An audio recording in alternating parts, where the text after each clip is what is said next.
আসসালামু আলাইকুম প্রিয় কৃষক ভাই বন্ধুরা,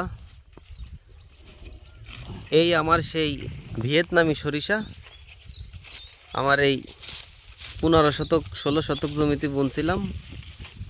আজকে দেখেন, আজকে হলো আপনার এই কি মাস, তো ফাল্গুন মাসের আজকে কয় দিন? আজকে ফাল্গুন মাসের 26 তারিখে কাটতেছি।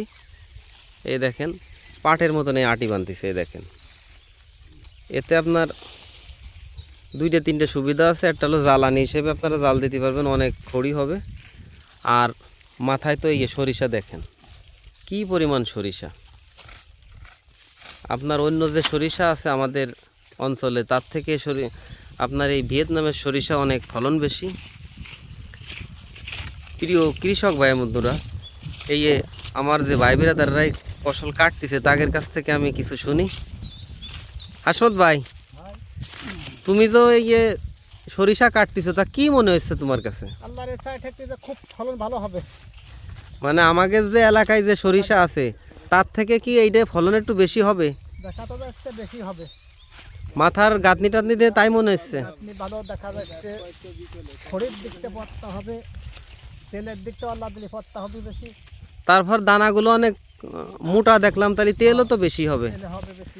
তা আবার আপনার এই ভিতর তো কোনো ঘাসও নাই বুইর, ওই আবাদ হয়ে যাচ্ছে। মানে বাঁশরা জমিতেও বোনা যায়। আচ্ছা, এই সরিষা যদি কৃষকরা মানে ওই সরিষা যে আমাদের দেশে যে গতানুগত সরিষা আছে, ওর থেকে এই সরিষায় বুনলি কৃষকের উপকার কি? উপকার হবে, দেখা তেল বেশি হবে, তারপরে খড়ি জ্বালানি খড়ি হবে, বই আবাদ থাকবে, বই আবাদ থাকতেছে, আর ফলন তো বেশি। ফলন বেশি, তাহলে কৃষকরা তো এটা নিশ্চিন্তায় বুনতে পারে। বুনতে পারবে। আচ্ছা, তোমাকে ধন্যবাদ। প্রিয় কৃষক ভাই বন্ধুরা, আপনারা দেখেন, যদি আপনারা এই ভিয়েতনামের সরিষা কেউ বুনতে চান তাহলে আমার কাছ থেকে বেসন নিয়ে বুনতে পারেন। আপনি পরীক্ষামূলক আপনিও আমার মতন 10-15 শতকে বুনে তোলেন 100 গ্রাম বিচি নিয়ে। তারপর আপনি সামনে বের আবার বেশি জমিতে বুনবেন।